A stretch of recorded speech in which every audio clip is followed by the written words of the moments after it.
안녕하세요 여러분. 자, 오늘 이 시간부터는 여러분들과 함께 공업수학의 6장 이제 행렬의 어떤 고유치와 고유 벡터에 대해서 다뤄보도록 하겠습니다.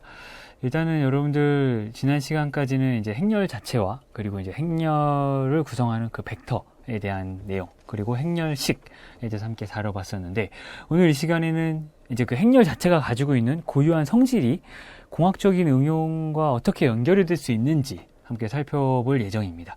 그리고 이제 한 가지 다양한 물리적인 예제를 통해서 지금 이번에 이제 행렬 자체로 표현된 행렬 자체가 이 물리적인 시스템과의 어떤 특징 중에서 어떠한 특징과 연결이 되고 이 행렬의 고유치 혹은 고유 벡터라는 것을 해석함으로 인해서 우리가 무엇을 이제 파악할 수 있는지, 이해할 수 있는지 이제 살펴볼 예정입니다. 그래서 여러분들 이 6장은 일단 행렬의 고유값과 고유 벡터에 대한 정의와 응용을 함께 다뤄볼 예정이고요.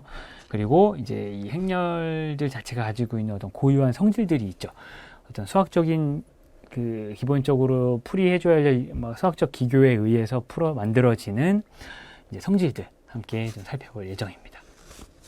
자, 그래서 이제 첫 번째 챕터로서 이제 행렬의 고유값과 고유 벡터에 대해서 함께 이제 살펴볼 예정이고요. 일단 여러분들 행렬 자체가 지난 시간에 여러분들과 함께 살펴봤듯이 A라고 하는 행렬이 존재한다면 그 행렬은 요 그 바운더리 안에 이제 사각형의 형태로 각각의 위치에 요소들이 포함이 되는 형태로 표현이 되고, 요 행렬은 m/n 형태로 이제 표현이 될 수 있다. 사이즈가 이렇게 이제 정의가 될 수 있다라는 것이 있었는데요. 요 행렬이 이렇게 정의가 됐을 때, 이 행렬이 만약에 이제 정방 행렬이라고 할 때, 즉 스퀘어 매트릭스라고 할 때, 정방 행렬이라고 할 때, 이 행렬을 이제 요 아래와 같은 수식을 만족을 하게 되면요, ax 이퀄 람다 x가 만족이 되는 이제 람다와 x를 구하는 게 바로 고유치와 고유 벡터, 즉 고유값과 고유 벡터를 구하는 것이라고 이제 생각하시면 됩니다. 즉 요것은 이제 행렬 A가 되고요.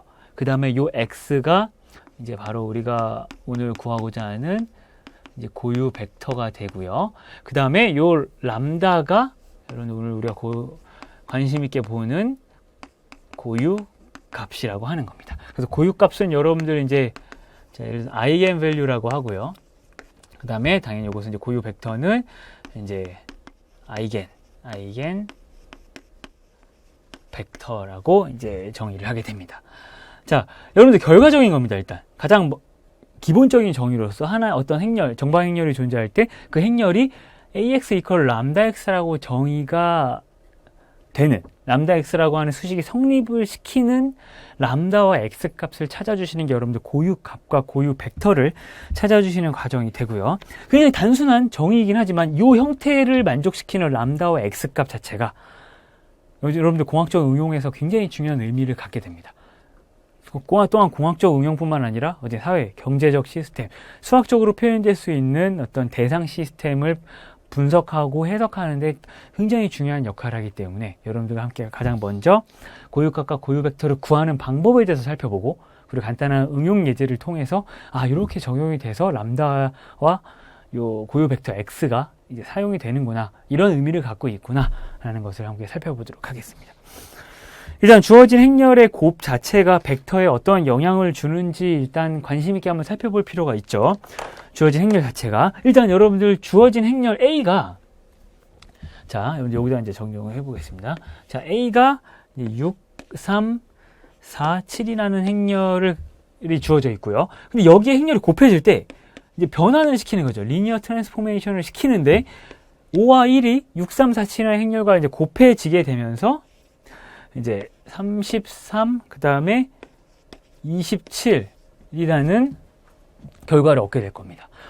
기존에 5와 1이라는 행렬이 있는데 이 A라는 주어진 행렬에 의해서 곱해짐과 동시에 결과적으로 33과 27이라는 값을 얻게 되는데, 이거는 지금 여러분들 전혀 어떤 규칙성이 없이 그냥 5가 33이 되고 1이 27이 돼버리는 결과를 얻게 돼요. 하지만 이제 이런 상태를 한번 봐봅시다. 이제 혹은 이제 6, 3, 4, 7, 그 다음에 이제 5하고 1이 아니라 3하고 4가 6347이랑 곱해진다고 치시면 여러분들 어떤 결과를 얻게 되냐면 3하고 4는 30하고 곱해보시면 아시겠지만 40이라는 결과를 얻게 돼서 자, 이쪽으로 이제 변환이 될 때 어떠한 성질이냐? 자, 같은 방향성을 갖고 있는 거죠. 원래는 여러분들 3,4라고 하는 1, 2, 3 이제 3,4라고 하는 이 벡터가 있었는데 이 벡터가 주어진 행렬 A라고 하는 6347이라는 행렬에 의해서 곱해졌을 때 변환이 이루어지는데 같은 방향으로 10배라는 배율을 가지고 이렇게 커진 거죠, 여러분들. 이제 여기가 이제 30이 되고 여기가 40이 되면서 10배 커지면서 방향은 또 유지하게 된다는 겁니다. 실제로 벡터의 크기가 10배가 되고 방향은 똑같이 유지가 되고요. 그래서 실제로 어떠한 행렬 자체가 주어지느냐에 따라서 그 행렬 자체의 어떤 그 벡터를 트랜스포메이션, 변환시킬 때 어떠한 성질을 변환시키느냐, 어떤 그러한 이제 영향력을 미치게 될 수가 있습니다. 어떤 영향을 미치냐를 분석할 수가 있게 되고요. 그러면 이걸 변환시키는 그 변환 영향을 어떠한 영향을 미치는지와 그리고 실제로 이 영향을 미칠 때 그 대상 시스템이 어떤 시스템이냐에 따라서 동적 거동이 어떻게 변하는지 혹은 뭐 사회 경제 시스템이라면은 이게 몇 년 뒤에 뭐 수십 년 뒤에 어떻게 변할 것인지 그런 영향에 의해서 관심 있어 하는 그 변수가 어떻게 변하는지를 예측해 볼 수가 있다는 거죠.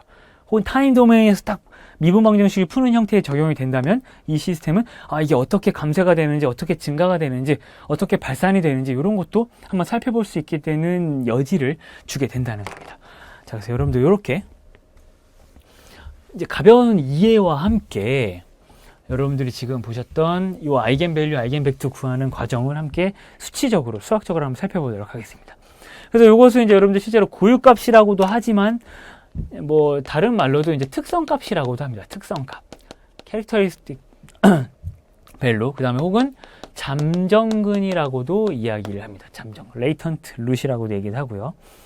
그리고 이제 어떤 이 고유값은 꼭 하나의 값으로만 정의되는 것이 아니라 A의 사이즈에 따라서 혹은 그 안에 존재하는 수치에 따라서, 즉 시스템, 대상 시스템을 수학적으로 모델링 했을 때 이 A 안에 어떤 값들이 막 다 들어갈 수가 있을 텐데 그 대상 시스템의 특성에 따라서 고유값은 개수가 여러 가지가 나올 수가 있죠. 그럼 그 집합을 여러분들 그 고유값의 집합을 우리는 뭐라고 하느냐, A 행렬, 주어진 행렬 A의 스펙트럼이라고 합니다.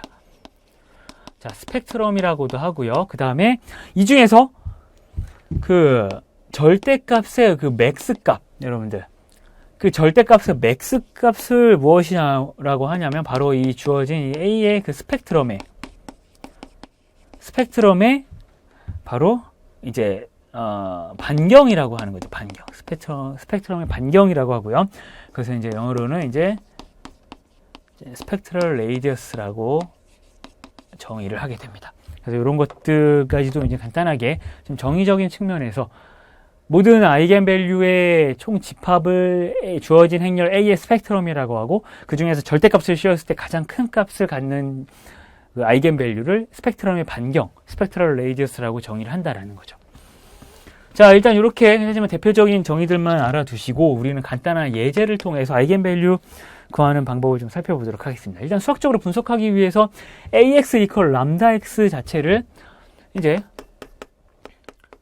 풀어주기 위해서 왼쪽으로 넘겨주시면 AX 마이너스 람다 X 이퀄, 자, 이제 X를 묶어주시게 됩니다. 근데 X를 묶어주실 때 람다는 하나의 그 상수값을 의미하기 때문에 이제 마이너스 이제 아이덴티티 매트릭스, 즉 단위 행렬로 사이즈를 A와 동일하게 맞춰준 다음에 X로 이렇게 묶여지게 되겠죠. 이렇게 한 다음에 이 X가 고유 벡터로서 여러분들 이미에 보통 X가 0이 나와버리면은 람다 값 구할 수 없죠, 여러분들. X가 보통 0이라면은 사실 이 수식 자체는 의미가 없기 때문에 X가 0이 아닌 경우에 이 수식을 만족하는 해를 우리는 관심 있어 합니다. 그러므로 X가 0이 아닌 경우를 살펴보는 거기 때문에 이 A-람다-I가 0이 나와야 된다는 거죠, 여러분들. A-람다-I가 이렇게 이제 0이 나와야 하므로 그래야 이제 무수히 많은 어떤 해가 존재하게 되고 그 무수히 많은 해가 존재하려면 실제로 여러분들 지난 시간에 공부하셨듯이 디터미넌트 값이 0이 나와야지만 2x2 매트리스, 두 개의 선형 연립방 정식에서 보셨듯이 기울기가 같아지면서 근이 없거나 근이 무수히 많은 경우가 나올 겁니다. 이 수식을 만족시킬 수 있는. 그러므로 우리는 자, 디터미넌트 행렬식 바로 a-람다 i 이퀄 0을 만족시키는, 여러분들 이 조건을 구해보면은 이걸 만족시키는 람다 값을 구하는 게 바로 우리는 이 아이겐밸류를 구하는 과정이라고 보시면 되는 거죠. 이걸 만족시키는. 자, 그래서 한번 구해봅시다. 자, 행렬 a가 여러분들 이제 예를 들어서 -5, 2, 그 다음에 2, -2 이렇게 이제 주어져 있다고 하고요. 그 다음에 이것을 구하기 위해서 a-람다 i를 구해보게 되면, 자, -5 람다 2, 그 다음에 2에 -2 람다 이렇게 이제 정리가 되고요. 이제 람다씩 이제 단위 행렬에 곱해서 이제 빼준 거죠, 여러분들. 가까이 빼주고 그 다음에 이거의 디터미넌트를 구해보는 겁니다. 자, 디터미넌트 a-람다 i를 구해보시면 당연히 2x2 행렬에서는 여러분들 ad-bc가 디터미넌트죠. 행렬식 -5 람다 곱하기 d -2 람다 -ad bc 4.